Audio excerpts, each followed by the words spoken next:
Doctor صاحب بہت شکریہ پروگرام کے لیے آپ نے وقت نکالا. آپ سب سے پہلے تو یہ بتائیے گا جو آئی پی پی سے معاہدے ہوئے جو کہ ہر حکومت کے دور میں ہوتے رہے, کسی نے اس پر کوئی ری نیگوسیشن نہیں کی, اب یہ کیا ری نیگوسیشن ممکن ہے ان پر؟ اور اس کے ان معاہدوں کے باوجود بھی نہ صرف بجلی مہنگی ہو رہی ہے, گردشی قرضہ بھی ہمارا بڑھتا جا رہا ہے, تو یہ بھی ایک اہم فیکٹر ہے کہ ہماری معیشت مضبوط نہیں ہو پا رہی ہے. یہ اتفاق کی بات ہے کہ وہی گورنمنٹ جس نے یہ منصوبوں کو نیگوشیٹ کیا تھا, فائنلائز کیا تھا, وہی اس وقت پاور میں ہے, اور اس وجہ سے جو بھی بیسٹ جو ہے چانسز ہمارے یہی ہیں کہ یہی حکومت ان کو دوبارہ ری نیگوشیٹ کرے. اگر میں وہ ڈاکٹر جو گوہر اعجاز صاحب کے شیئرز کیے ہوئے فگرز ہیں وہ تو یہ کہہ رہے ہیں کہ 52% جو آئی پی پیز ہیں وہ حکومت کی زیر ملکیت ہیں, تو یہ کم از کم ان 52% میں تو ریفارمز پروسیس شروع کیا جا سکتا ہے نا. جو دیگر ہیں یا دیگر ملکوں کی سرمایہ کاری ہے وہ تو اپنی جگہ پر ہے, تو یہ ان 52% پر ہم کیوں ابھی تک زور نہیں دے رہے ہیں؟ دیکھیں جو حکومت کی ملکیت میں ہے, اب جو ہے وہ حکومت کس کے ساتھ ری نیگوشیٹ کرے گی؟ حکومت جو ان منصوبے کے جو بوجھ ہے وہ پھر عوام پر ڈالے گی. یہ تو ہم یہ کہہ رہے تھے کہ جو انویسٹرز کے ساتھ ہماری ری نیگوشیشن ہو سکتا ہے اس میں کوئی ہمیں ریپریو مل جائے, کوئی ہمیں آسانی مل جائے, کوئی اسپریڈ مل جائے, لیکن اگر حکومت کہیں تو پھر حکومت کس کے اوپر بوجھ ڈالے گی؟ وہ تو عوام پر ہی بوجھ ڈالے گی. لیکن ڈاکٹر صاحب اب یہ عوام پر بوجھ ڈالنا تو اس مسئلے کا حل نہیں ہے نا. یہ سلسلہ جو کہ کئی دہائیوں سے چلتا چلا آ رہا ہے, یہ 90s میں کچھ اور حکومتیں تھیں, پھر جنرل مشرف کا دور آیا, پھر Pakistan Peoples Party, P M L N, P T I. یہ کسی حکومت کی ترجیح نہیں ہے اس مسئلے کو حل کرنا, یا کیپیسٹی نہیں ہے ہماری حکومتوں میں اس بارے میں سوچنے کی, یا کوئی آلٹرنیٹ اس وقت ہمارے پاس موجود ہی نہیں ہے ان حالات میں؟ دیکھیں جو آپ نے بڑا اچھا سوال کیا ہے, میں یہاں بتاؤں گا کہ اس وقت جو بجلی 1995 کی نیو انرجی پالیسی کے تحت آئی تھی اور وہ ہماری ضرورت سے 3500 میگا واٹ ایکسٹرا لے لی گئی تھی, وہ حکومتی برسرے اس وقت پاور میں ہے, وہ ہے پیپلز پارٹی. اور جو ان کے جو انرجی کے ہیڈ تھے شاہد حسن خان, وہ تو کہیں ٹریک بھی نہیں ہو رہے. تو دونوں حکومتوں کو اس وقت ہمیں ایکسپیکٹ کرنا چاہیے کہ پیپلز پارٹی اپنے زمانے کی جو ان کی غلطیاں تھیں ان کو دور کرنے کی کوشش کریں, اور جو موجودہ حکومت ہے نون لیگ کی وہ اپنی زمانے کے. تو اس طریقے سے جب تک یہ پارٹیاں جنہوں نے شاید پہلی بات یہ ہے کہ یہ ان کی کوئی کمزوری تھی, یہ اچھی طریقے سے میں مثال کے طور پر ایک بتاتا ہوں کہ ایک دفعہ یہ جو چائنا پاکستان کے اکنامک کوریڈور کو منصوبے ڈسکس ہو رہے تھے, میں ایک دفعہ ٹی وی چینل پر تھا اور وہاں پر ان کے بہت سینئر ایک نون لیگ کے جو گورنر بھی تھے وہ بھی آئے ہوئے تھے. تو میں نے جب یہ پوائنٹ آؤٹ کیا تو میں نے کہا کہ اس کا ہوم ورک نہیں ہوا اور اس کے اوپر ڈیو ڈیلیجنس نہیں ہوئی. تو ان کا پہلا جواب یہ تھا کہ ڈیو ڈیلیجنس چائنیز نے کر لی ہے. تو میرے خیال میں ہماری گورنمنٹ اس حد تک انوالوڈ ہی نہیں تھی, جتنا اتنا بڑا بوجھ کے نیچے ہم آگے. تو وہ میرے خیال میں اس گورنمنٹ کو بھی آنسربل ہونا چاہیے, اور وہ تمام خامیاں جو رہ گئی ہیں ان خامیوں کا خمیازہ کرنے کے لیے انہیں کو یہ ری نیگوشیٹ کرنا پڑے گا. اور جو منصوبے پاکستان کے اپنی ملکیت کے ہیں تو اس میں تو سا کرپشن ہوگی, اور اس کا بھی انویسٹیگیٹ ہونا چاہیے, کیونکہ جن لوگوں نے یہ کرپشن کی ہے ان کے پاس مالی ذرائع بہت زیادہ ہیں, وہ بوجھ عوام پر نہ ڈالیں, وہ خود مالی اس کا بوجھ اٹھائیں. بالکل صحیح ڈاکٹر صاحب, یہ کرپشن والا پوائنٹ بڑا امپورٹنٹ ہے, لیکن چلیں ری نیگوسیشن سے ہٹ کر جو کچھ ایسے اسٹیپس ہیں, مثال کے طور پر اگر انڈسٹری کو پروموٹ کیا جاتا, ایکسپورٹس کو بڑھانے پر توجہ دی جاتی اور کنزمپشن کو بڑھایا جاتا, تو اس سے بھی کیا یہ مسئلہ حل ہو سکتا تھا؟ اگر ہم 42-46 ہزار کی ہماری کیپیسٹی ہے بنانے کی, تو ہم 20 ہزار کیوں یوٹیلائز کر رہے ہیں؟ اس کا جو بہت ضروری جواب یہ ہے کہ یہ جو چائنا پاکستان اکنامک کوریڈور یہ ایک بہت براڈ بیسڈ منصوبہ تھا. اس کے اندر اسپیشل انڈسٹریل زون تھے. وہ اسپیشل انڈسٹریل زون کا مقصد یہ تھا کہ پاکستان کے اندر جو پروڈکٹیو ریکوائرمنٹ ہے بجلی کی, پروڈکٹیو نیڈ کو بڑھایا جائے.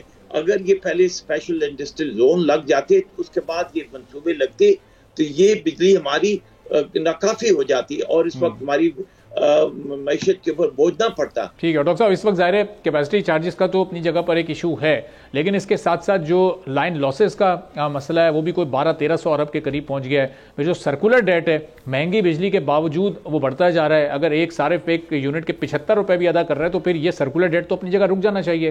یہ نقصان اور یہ قرضہ مستقل بڑھ رہا ہے، اس کو کیسے کنٹرول کیا جا سکتا ہے؟ کیپیسٹی چارجز تو ہیں اپنی جگہ پر موجود، لیکن یہ دو بھی تو بڑے مسائل ہیں.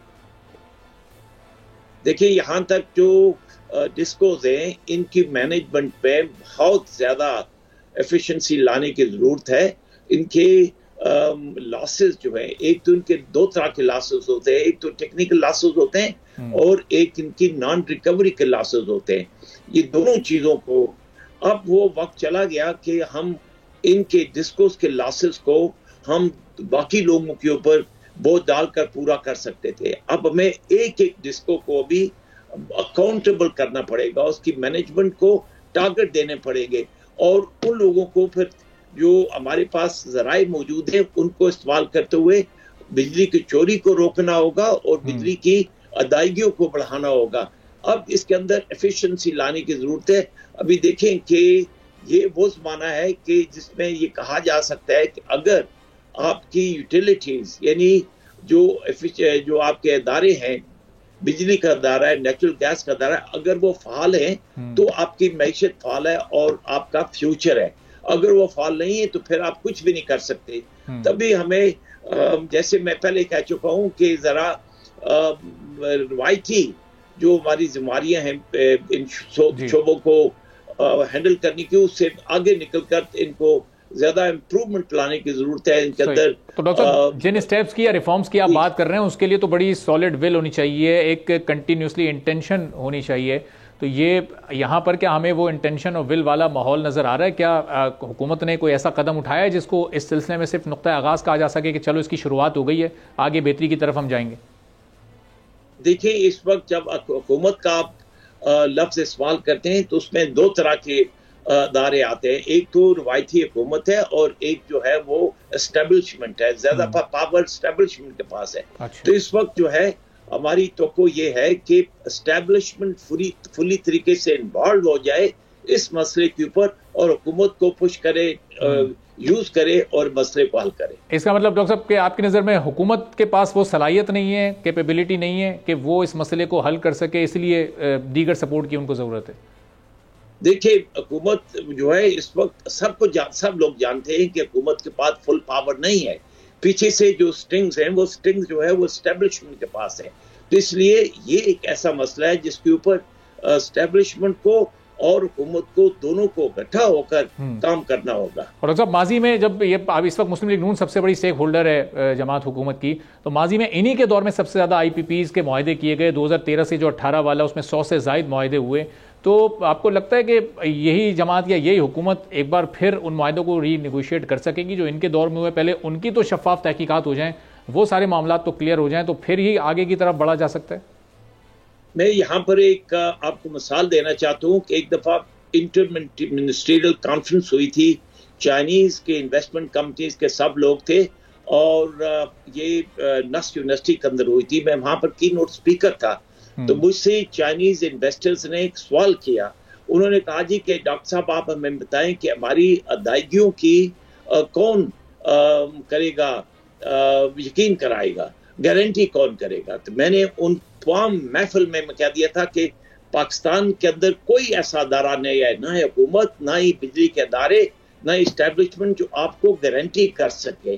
صرف ایک ہی طریقہ ہے اس کو گارنٹی کرنے کا، وہ یہ ہے کہ پہلے یہ ہے کہ یہ جو چائنیز کمپنی کے اندر کمپیٹیٹو بیڈنگ ہوئی ہے، کاسٹ کم ہوئی ہے، ٹیکنالوجی بیسٹ آئی ہے، اور پھر جو ٹیرس ہیں وہ پراپر طریقے سے نیگوش ہو کر کم ہوئے. اگر وہ نہیں ہے تو کوئی ادارہ جو ہے آپ کی ادائیگیوں کو یقین دہانی نہیں کرا سکتا. وہی چیز ابھی ہمارے سامنے آ گئی ہے. اور ڈاکٹر صاحب ایک آخری سوال بس کہ اگر جو اقدامات آپ نے تجویز کیے ہیں، جو ریفارمز آپ جس کی طرف آپ توجہ دلا رہے ہیں، اگر حکومت 100% ان پر کام کرنے جاتی ہے تو کتنا ٹائم لگے گا ہمارے پاور سیکٹر کو اسٹیبلش ہونے میں، بہتر ہونے میں، عوام پر سے بوجھ کم ہونے میں؟ کتنا لمبا عرصہ ہوگا؟